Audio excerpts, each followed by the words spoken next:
ای شاهد قدسی که کشد بند نقابت، وی مرغ بهشتی که دهد دانه و آبت.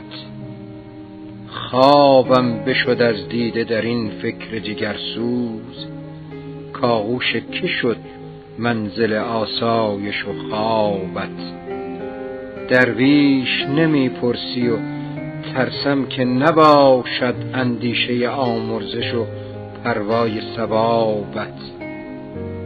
راه دل عشاق زد آن چشم خماری، پیداست از این شیوه که مست است شرابت.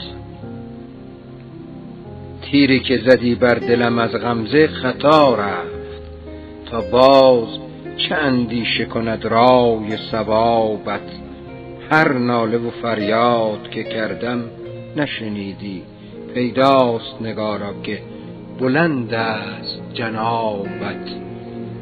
دور است سر آب از این بادیه، هشدار تا غول بیابان نفریبد به سرابت.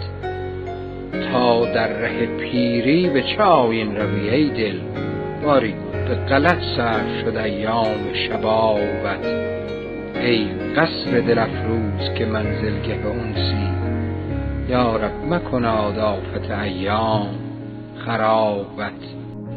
حافظ نه غلامی است که از خواجه گریزد، صلحی کن و بازآ که خرابم ز عتابت.